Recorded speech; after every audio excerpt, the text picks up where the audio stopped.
Hello everyone. In this lecture, we are going to study about the admixtures, which is used for making a perfect concrete. As in previous lectures, we already discussed about the basic ingredients for making a concrete, like cement, aggregates, and now we are going to discuss the topic admixtures. So basically, admixtures are those ingredients in concrete other than Portland cement, water, and aggregates that are added to mixture intermediate. So basically, admixtures ये हो गया कि अगर आपको अपने concrete को desirable बनाना है या अपनी जरूरत के रिगार्डिंग कि हमें किस टाइप की कंक्रीट चाहिए, तो हम एडमिक्सचर्स का यूज करते हैं. तो here some of the basic classification of admixtures are present. So first one is air entraining admixtures. Air entraining admixtures वो हो गए आपके जो कि मान लीजिए आप कोई कंक्रीट बना रहे हैं और उसमें आप सीमेंट कंक्रीट और सीमेंट एग्रीगेट्स एंड वाटर अगर आपने मिक्स कर दिया है, तो अगर वाटर की क्वांटिटी अगर आप ज़्यादा ले लेते हैं तो कहीं ना कुछ प्रॉपरली सीमेंट और वाटर मिक्सचर नहीं हो पाता और एक यूनिफॉर्म सब्सटेंस नहीं बना पाता और बीच बीच में कहीं ना कहीं एयर वॉइड्स आ जाते हैं ड्यू टू एनी रीजन. वो कैसे भी आ सकते हैं, तो उनको रिमूव करने के लिए हम एयर एंट्रेनिंग एडमिक्सचर्स का यूज़ करते हैं. वाटर रिड्यूसिंग एडमिक्सचर्स, जहाँ पे हमें वर्केबिलिटी भी डिजायर्ड चाहिए हो और हम वाटर सीमेंट वाटर जो क्वांटिटी यूज़ कर रहे हैं कंक्रीट बनाने के लिए, अगर हमें वो भी कम ही यूज़ करना है तो हम वाटर रिड्यूसिंग एडमिक्सचर्स का यूज़ करेंगे. Plasticizers are also be used for increasing the workability of the concrete. Accelerating admixtures वो होते हैं जो कि जो रिएक्शन होती है सीमेंट और वाटर के बीच को उसको एक्सेलरेट कर देते हैं. रिटार्डिंग एडमिक्सचर्स वो होते हैं जो कि प्रोसेस जो होती है आपकी केमिकल रिएक्शन की उसकी स्पीड को थोड़ा सा स्लो डाउन कर देते हैं. हाइड्रेशन कंट्रोल एडमिक्सचर्स वो होते हैं, जैसा कि हमने ऑलरेडी स्टडी हम कर चुके हैं कि हीट ऑफ हाइड्रेशन या हाइड्रेशन ऑफ सीमेंट क्या होता है, उसकी हाइड्रेशन को कंट्रोल करने के लिए जो एडमिक्सचर यूज होते हैं वो बेसिकली हाइड्रेशन कंट्रोल एडमिक्सचर्स होते हैं. Next one is corrosion inhibitors.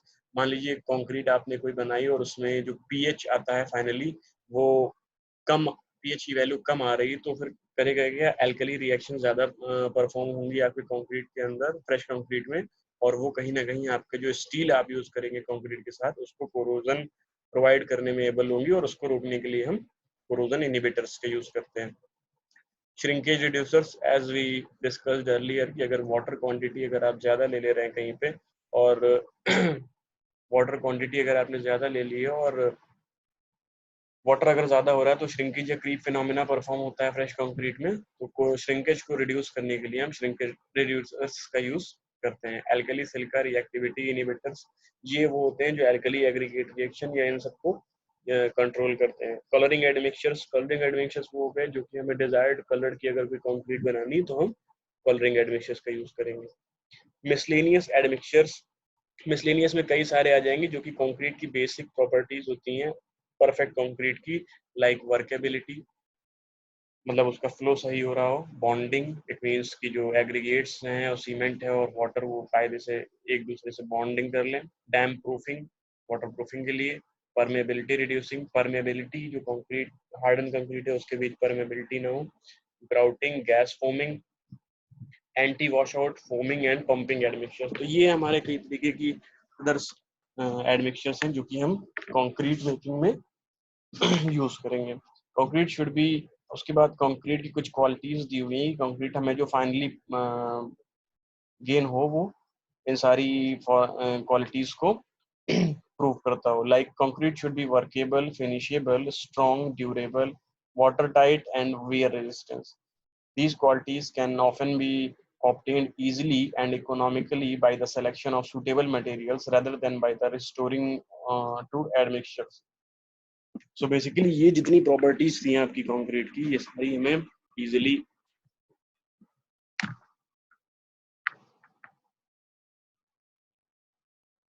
These qualities can often be obtained easily and economically by the selection of suitable materials. तो हमें जिस भी तरीके की डिजायर्ड कंक्रीट चाहिए उस तरीके से हम उस तरीके का मटेरियल यूज करके अपनी कंक्रीट जिस भी क्वालिटी की हमें चाहिए हम इजीली मैन्युफैक्चर कर सकते हैं.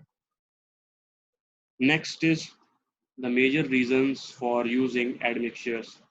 So basically here are some reasons provided for provided for using admixtures. The first one is to reduce the cost of concrete construction. ऐसी बात है, अगर हम प्रॉपर एडमिक्सचर्स का यूज करेंगे और डिजायरेबल कंक्रीट बना रहे हैं तो हमें कॉस्ट इफेक्टिवनेस कहीं ना कहीं मिलेगी अपने कंक्रीट मेकिंग में. To achieve certain properties in concrete more effectively than by other means. To maintain the quality of concrete during the stages of mixing, transporting, placing, and curing in adverse weather conditions. So basically, it is clear that जब भी हम concrete का कोई mix कर रहे हैं या फिर मिक्स करने के बाद कोई ट्रांसपोर्टेशन उसका कर रहे हैं और ट्रांसपोर्टेशन में अगर टाइम ज़्यादा लग रहा है तो कंक्रीट का सेटिंग शुरू हो जाएगी धीरे धीरे. उसको रोकने के लिए और हर ईच एंड एवरी स्टेज और मतलब मिक्सिंग से लेके फाइनल उसके क्योरिंग तक जो each and every step should be in a proper form, या फिर हर स्टेप पे कंक्रीट की क्वालिटी मेंटेन रहे, उसके लिए भी हम एडमिक्सचर का यूज करेंगे. So this is the basic parameter for using admixtures to overcome certain emergencies during concreting operations. So basically अगर मान लीजिए कोई एक ऐसी इमरजेंसी आ जाती है कि डिले हो रहा है, कंक्रीट मिक्स आपने कर ली बट डिले हो रहा है कंक्रीट और करने में या प्लेस करने में, तो उस बीच कंक्रीट की क्वालिटी मेंटेन करने के लिए हम एडमिक्सचर्स का यूज करेंगे. तो here are the these are the some basic parameters which are used to determine that the admixtures are also very necessary for making a perfect or desirable concrete. Now we are moving forward to the classification of admixtures. So this is also a very important topic. Here is the table performed in which basically three parameters like types of admixtures, desired effect and materials. तो ये हो गया आपका admixture का type पूरा कि admixture किस किस टाइप के होते हैं, इफेक्ट वो क्या डालेंगे कंक्रीट पे, एंड मटेरियल या फिर उसका जो केमिकल फॉर्मूला है वो कौन सा होता है. तो पहला है आपका एक्सेलरेटर्स. बेसिकली एज जैसा कि नाम से ही इसके लग रहा है कि यहाँ एक्सेलरेट कर रहा है किसी चीज को ये. तो basically accelerators are capable to accelerate setting and early strength development. तो बेसिकली जब भी आप किसी एक्सेलरेटर एडमिक्सचर का यूज करेंगे then it is able to accelerate the setting and early strength development. मतलब जल्दी सेट होना शुरू हो जाएगी सीमेंट आपकी कंक्रीट के अंदर. मटेरियल कौन कौन से इसके होते हैं एक्सेलरेटर के अंदर वो हम देखेंगे यहाँ पे. कैल्शियम क्लोराइड हो गया, ट्राई एथेनोलामाइन हो गया, सोडियम थायोसाइनाइड हो गया, कैल्शियम फॉर्मेट हो गया, कैल्शियम नाइट्राइट हो गया एंड कैल्शियम नाइट्रेट हो गया. तो basically these are the accelerators which can easily be used in place of accelerators. Next one is air detrainers. Decrease air content. Basically जैसा कि नाम से इसके यहाँ पे लग रहा है कि हाँ decrease air को detrain करेगा या air को detain करेगा. तो basically this type of admixture can be able to decrease the air content in the concrete, and following are the examples of that particular admixture, and these are tributyl phosphate, dibutyl phthalate, octyl alcohol, water insoluble esters of carbonic and boric acid, and silicones. So basically these are the examples of the air retainers. Next one is air entraining admixtures. So basically air entraining admixtures का desired effect क्या आता है concrete पे?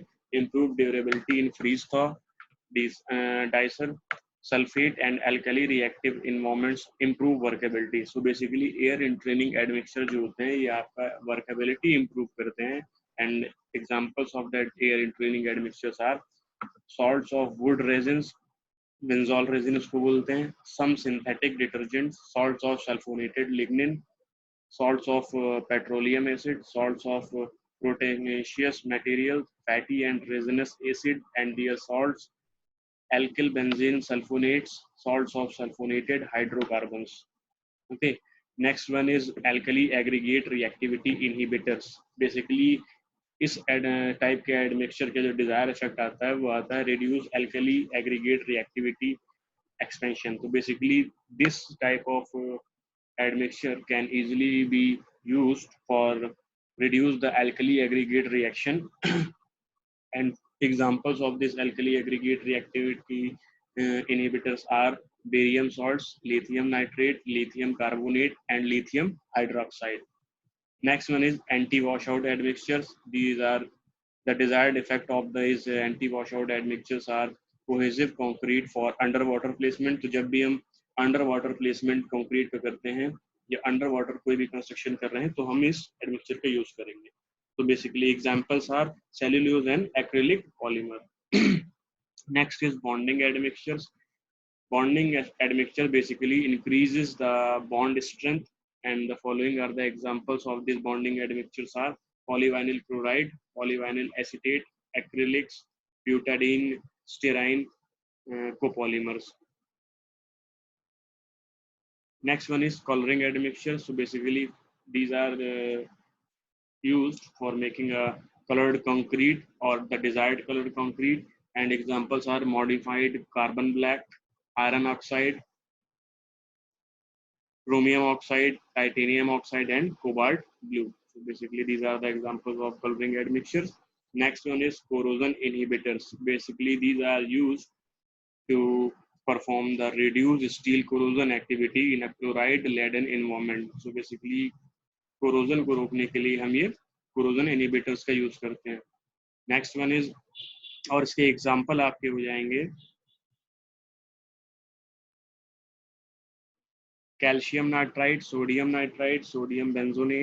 benzoate, certain phosphates or silicates, fluoramides, ester amines. Next one is dam proofing admixture. So basically dam proofing admixtures are used to retard the moisture penetration into dry concrete. Dam proofing ये होता है कि वो moisture को concrete के अंदर enter नहीं करने देता है, और moisture proofing के लिए ही या water proofing के लिए ही हम dam proofing admixture का use करते हैं. Examples are soaps of calcium or ammonium stearate or oleate, butyl stearate, and petroleum products. Next one is foaming agents. So basically foaming agents are used to produce lightweight formed concrete with low density. जब भी हमें concrete low density की manufacture करनी होती है तो हम foaming agents का use करते हैं. And the examples of foaming agents are cationic and anionic surfactants, hydrolyzed protein. Next one is fungicides, germicides, and insecticides. Basically, these are used to control the bacterial and fungal growth of the concrete. And the examples are polyhalogenated phenols, dihydrogen emulsions, and copper compounds. Next one is gas formers. Basically, these are used to cause expansion before setting, and the aluminium powder is the basic example of gas formers. Next one is grouting admixtures. Basically, these are used to adjust grout properties for a specific application, like air entraining admixtures, accelerator, retarders, and water reducer. These are the best examples for the grouting admixtures. Next one is hydration control admixtures. Suspends and reactivate cement hydration with stabilizer and activator. And the examples of this hydration control admixtures are carboxylic acids and phosphorus containing organic acid salts. Next one is permeability reducer. So basically concrete में के अंदर जो भी permeability phenomena होता है उसको reduce करने के लिए जो हम एडमिक्सचर यूज करते हैं वो आपका आ जाएगा परमेबिलिटी रिड्यूसर्स में. Basically these are used to perform to decrease the permeability in a concrete, and the best examples are latex and calcium stearate. Next one is pumping aids. These are used to improve the pumpability of the concrete, and the examples of this pumping aids are organic and synthetic polymers, organic flocculants, organic emulsion of paraffin, coal tar, asphalt, acrylics, bentonite, and pyrogenic silicas, and also hydrated lime. Next one is retarders. These are used when we need to retard or reduce the setting time of the concrete, and the examples of these retarders are lignin, borax, sugars, and tartaric acid and salts. Next one is shrinkage diffusers, reduce drawing shrinkage. तो basically shrinkage phenomena, जैसा कि हमने पहले discuss किया था कि shrinkage तभी होगी जब वाटर कंटेंट कंक्रीट में ज्यादा हो जाएगा। पहले वो श्रिंकेज का फिनोमेना आता है और बाद में क्रीप का आता है। तो श्रिंकेज को जब भी हमें रिड्यूस करना होता है तो हम इस तरीके श्रिंकेज फिनोमेना को रिमूव करने के लिए हम श्रिंकेज रिड्यूसर्स का यूज करते हैं। और the examples of the shrinkage reducers are poly oxy alkaline alkyl ether and propylene glycol. These two are the best examples of the shrinkage reducers in concrete. Next one is superplasticizer. Basically these are used to increase the flowability of concrete and also reduce the water cement ratio. Superplasticizer का हम use वहां पे करेंगे जहां पे हमें flowability of या workability concrete की इंक्रीज करनी है, as well as water cement ratio भी हमें रिड्यूस करना हो। And the examples are sulfonated melamine, formaldehyde condensates, sulfonated naphthalene, formaldehyde condensates, lignosulfonates, and polycarboxylates. So basically, these are the examples of superplasticizers.